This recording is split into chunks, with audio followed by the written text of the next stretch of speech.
Okay, so picture yourself standing in a refinery control room. The date is March 2005. Right. The location is the BP Texas City refinery. And today's task involves starting up an isomerization unit, which, for those unfamiliar, think of this unit as like a massive high-pressure chemical oven used to boost the octane rating of gasoline. Oh, absolutely. It's a highly volatile, completely non-routine operation. Fraught with risk. Very much so. But on this specific morning, the conditions are already deteriorating. A crucial board operator arrives late. A key unit supervisor actually has to leave early to deal with a family issue. Yeah, the dominoes are falling. Exactly. And the shift handover, which, should be this sacred, highly detailed transfer of process safety information, it's just completely rushed and chaotic. And, well, the fallout from those seemingly ordinary, administrative hiccups is difficult to overstate. Yeah. Because within hours, a hydrocarbon vapor cloud ignites. The resulting explosion becomes one of the worst industrial disasters in United States history. It's just devastating. It is. 15 people went to work that day and never came home. More than 170 others were injured. The blast essentially leveled the plant, leading to, $1.5 billion in damages. And, of course, a corporate reputational crisis that lasted for decades. Yeah. And when the Chemical Safety Board finally waded through the wreckage to investigate, they didn't just point to, a faulty valve or a broken pipe, right? They pointed straight at the human systems. Yep. They found this whole cascade of systemic failures. So, weak shift handovers, operators who lacked adequate training for abnormal high-pressure situations, and a glaring absence of experienced supervisory oversight at, the exact moment it was needed most. Which forces a reckoning with a deeply uncomfortable truth about corporate safety. Because BP had training manuals. Right, they had the binders. They had safety protocols. But the investigation revealed that those training systems simply did not effectively verify that the operators in that room actually possessed the knowledge or the qualifications required to manage that specific high-risk startup. A competency framework that cannot guarantee the right person is genuinely capable, present, and alert at the moment of maximum risk. No. It isn't actually a framework. It's just a massive filing exercise. Just keeping you busy, which, is the core mission of our deep dive today. We are unpacking an urgent white paper from SnSD Consultants' HSE Thought Leadership Series. It's titled Competency Frameworks. Are they keeping you in business or just keeping you busy? It's a great title. It really is. And we want to help you figure out if the systems your organization relies on to verify skills are actually capable of preventing a Texas City-level disaster, or if they're just, acting as a corporate comfort blanket. And that corporate comfort blanket is a very real phenomenon. Because in the aftermath of a catastrophe, organizations understandably panic, right? Yeah. Board members and executives realize their vulnerability. And the knee-jerk reaction is to try and track absolutely everything. Right, log it all. Exactly.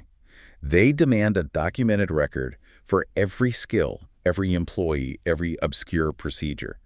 The source actually identifies this specific reaction as the competency balloon problem. Okay, let's unpack this, because I think anyone listening who has worked in a large organization has experienced some version of this ballooning effect. Yeah. It's kind of like when you mark every single email in your inbox as urgent. Oh, yeah. If absolutely everything is flagged as a critical drop everything priority, then by definition, nothing is, right? You just become numb to the little red exclamation points. That is the perfect analogy. So how does a well-intentioned safety program actually become a threat to safety? How does that happen? The threat really emerges through sheer volume. When leadership decides every single role must be added to the critical tracking list, the competency library just explodes. Right. Suddenly, you aren't tracking 50 vital safety skills. You're tracking hundreds and hundreds of items per person. That sounds impossible. It is. The assessors, the people whose actual job it is to verify these skills on the floor, become completely overwhelmed. They physically cannot conduct deep, meaningful evaluations of 500 different competencies for a team of 50 people. Because they're human. If you give a manager a spreadsheet with 5,000 blank boxes that are due by Friday, they aren't going to have deep philosophical conversations about safety culture. No, definitely not. They are going to start clicking boxes just to make the spreadsheet turn green. Exactly. And the psychological shift on the floor is immediate. Frontline workers see this massive, impossible list, and they just disengage. They see right through it. Yep, they realize it's a bureaucratic hurdle, not an actual safety tool. Yeah. So the framework stops living in the daily operations of the plant and retreats entirely into HR software. It becomes performative. Completely performative. And gaps in actual life-saving knowledge persist out on the floor, but they're hidden behind a perfectly compliant green-lit spreadsheet. It consumes a massive amount of corporate resources while, simultaneously burning all organizational credibility. Wow. So if tracking everything is a guaranteed failure, how do we choose what to ignore? We have to move from this problem of sheer volume to a solution of actual value. Yes. Which brings us to SnSD's methodology. They argue for a fundamental shift. You have to scope by risk, not by the organizational chart. And scoping by risk is really how you break that illusion of safety. SnSD outlines a 5-step HSE competency management process to accomplish this, and the overarching philosophy here is to define the boundaries before you ever attempt to assess anyone. Makes sense. So they segment the critical population into 4 very distinct, strictly guarded buckets, basically to prevent that balloon effect from happening again. Okay, let's zoom in on those 4 buckets, because putting a fence around what matters seems to be like the secret sauce here. So the first group they define is technical and broad HSE. Right, that first group forms the foundation. It covers the core safety knowledge that applies broadly so: legal safety awareness, Right. basic emergency response, and human factors. And human factors being the study of how people interact with their environment and their equipment, especially under stress, right? Exactly. Now, the second group gets much heavier. It's process safety management, or PSM. Okay. The white paper mentions this includes things like AJUP and LOBA hazard analyses, management of change, and pre-startup safety reviews. All right, let's translate some of this for someone outside the chemical engineering world. What is actually happening in an HAZO or a LOPA? Sure. So those are the crucial analytical barriers keeping a plant from blowing up. HE0 stands for Hazard and Operability Study.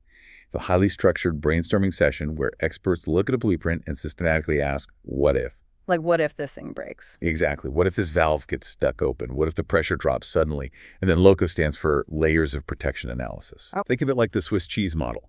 You are calculating how many independent layers of armor, like physical relief valves, automatic computer shutoffs, loud alarms, how many of those sit between a hazard and a disaster? Got it.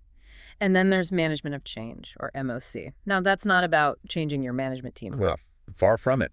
Management of change is about the physical reality of the plant.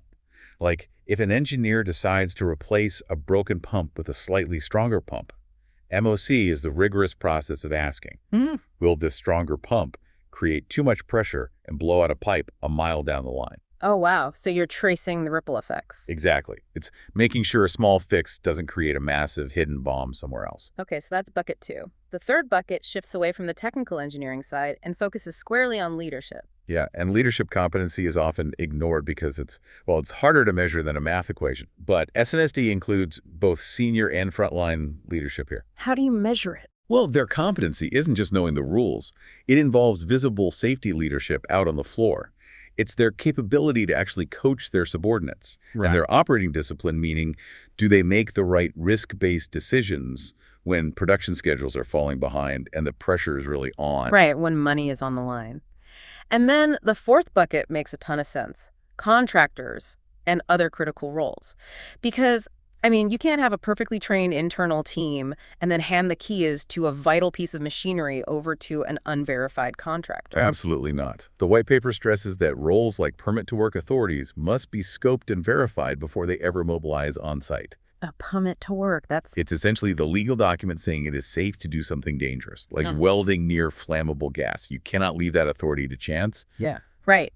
Okay, so here's where it gets really interesting for me. We've defined the buckets. We know exactly who needs to know what. But isn't the standard corporate response at this point to just rent a conference room, order some terrible sandwiches, and shove all these people into 3 days of PowerPoint training? That is the go-to move. Why doesn't that work? Because that is exactly what 90% of companies do. It's the default response because it's easy to track. But it assumes that exposing someone to information is the exact same thing as making them competent. Ah. And the white paper tackles this head-on using hard learning science. specifically data from the National Training Laboratories of Bethel, Maine. And this data completely dismantles the classroom training model for high-risk environments. The retention rates they cite in the source are just staggering. They really are. If you put a plant operator in a passive lecture and just talk at them for an hour, the retention rate of that information is just 5%. Wait, 5%, that's it. Just 5. You could spend $1 million on a state-of-the-art training seminar, and your employees only walk away keeping 5 cents on the dollar. That is a terrible investment. Oh, it gets worse.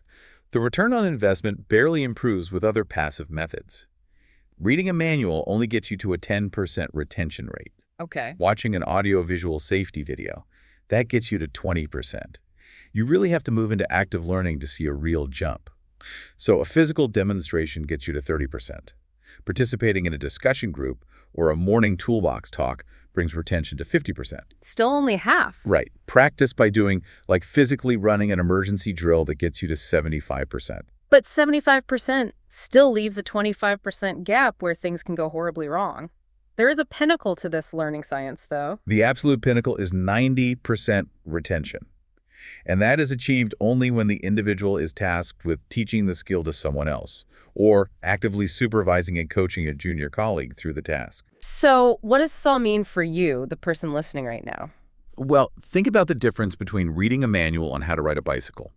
That manual gives you a 5% chance of actually keeping your balance when you start pedaling. You're definitely going to fall. Right. Now compare that to getting on the bike, falling down, mastering it, and then running alongside your kid, teaching them how to ride. The act of teaching someone else cements the physics and the balance into your brain at a 90% retention rate. Yes. In a corporate context, it means your company's mandatory, click-through e-learning modules are basically a mirage. They confirm you looked at a screen. They absolutely do not confirm, how to safely shut down a rogue chemical reaction. Exactly. Classroom sessions only confirm exposure. Competence requires doing and teaching. But, this forces us to address a massive structural problem. Right. Because if teaching and coaching are the only true ways to achieve that 90% retention, who in the organization is actually supposed to be doing the coaching? It has to be middle management. But the white paper points out they are often the biggest roadblock in the entire building. They are. SnSD actually refers to middle management as the clay layer. The clay layer. I love that. Think about the physical properties of clay in the ground, right? It absorbs water, but it's so dense that it doesn't let the water pass through to the roots below. Oh, okay. In corporate safety, senior executives at the very top will enthusiastically commit to a new safety culture. And the frontline workers at the bottom are usually desperate for better, safer practices. But that middle management layer absorbs the initiative and stops it dead. Okay, I gotta push back here on behalf of middle managers everywhere. Okay, go for it. Calling them the clay layer sounds a bit harsh. Middle managers are usually the most overworked, squeezed people in the entire company. They are getting relentless pressure from executives about budget and production, and then complaints from the front line about broken equipment. Oh, absolutely. So if I'm a middle manager, why wouldn't I ignore this as just another HR buzzword initiative that takes me away from my actual job? It is a completely fair pushback. And SnSD recognizes that you cannot just order a burned-out manager to suddenly become an enthusiastic coach. You have to build a structure that actually changes their environment. How so? To break the clay layer, they built what they call the Shining Stars program. And this utilizes Kotter's 8-step change model. A lot of business books mention Kotter's 8-step model, but how does it actually function in a grimy, high-pressure industrial setting? Well, Kotter's model is really about organizational psychology. Step 1 is creating a sense of urgency, and not by yelling, but by showing the real data of what happens when things fail. Step 2 is building a guiding coalition. Meaning what, exactly? Instead of HR sending an email, you have a vice president sit down one-on-one with a middle manager to review safety metrics. You start generating short-term wins. You change the incentive structure so that coaching is no longer viewed as like an extra administrative task. It is recognized as a career-defining leadership skill. It shifts the entire dynamic from paper to people. But does it actually work? Or does the clay just kind of harden again after a few months? The white paper provides concrete data from an actual client deployment to prove it works. By applying this model, they coached 16 presidents and vice presidents through a visible safety leadership program. Wow. And those executives didn't just sit in offices, They conducted 52 actual site visits alongside those middle managers. That's a lot of visits. It is. And those interactions generated 132 specific, actionable safety improvements. And because the middle layer was finally engaged and empowered, they successfully trained over 2,300 contractor supervisors.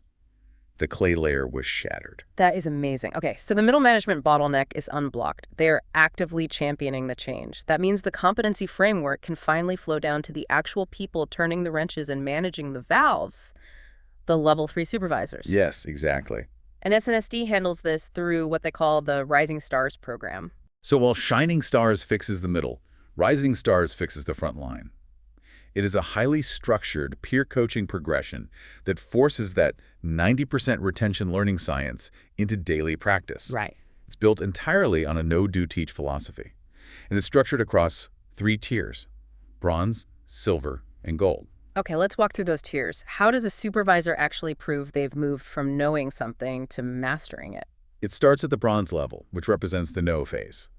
To achieve bronze, the supervisor must be verified by one coach. This is about full compliance. The supervisor has completed their training and can accurately explain crucial life-saving concepts. For example, they need to explain LOTO lockout to gout. Okay, and for the uninitiated, lockout to gout is the physical act of putting a heavy padlock on a machine's parallel switch so nobody can accidentally turn it on while you are inside repairing it. Exactly. It saves lives. At the bronze level, you must prove you know the rules of LOTO, your role in emergency response, and your responsibilities under management of change. Got it. But knowing the rule isn't enough, right? You have to move up to silver, which is the do phase. And this is where the rubber meets the road? Silver requires proactive engagement and verification by 2 separate coaches.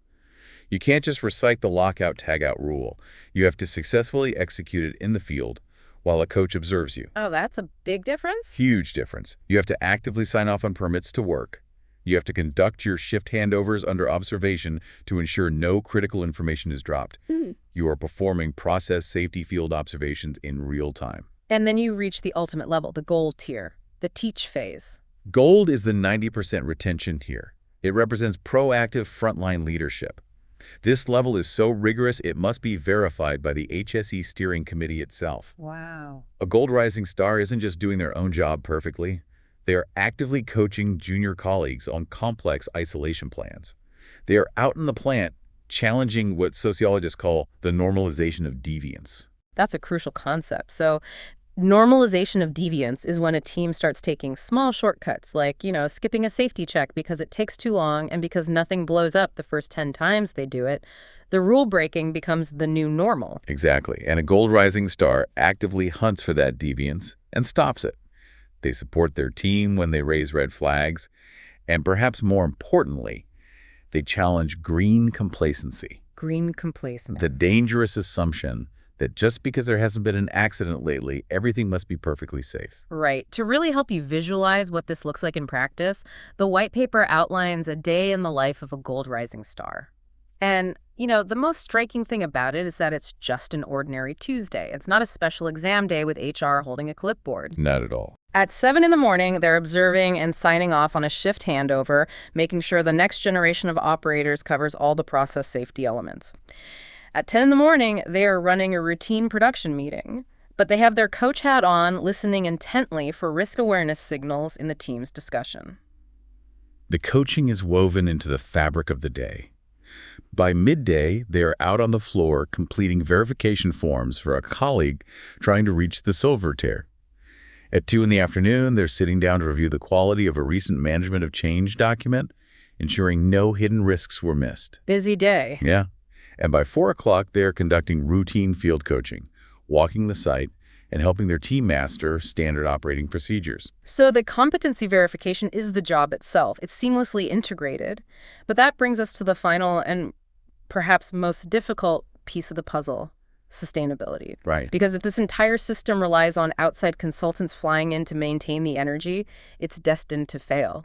The white paper is remarkably candid about this. If the program cannot survive without SnSD consultants, it is a failure.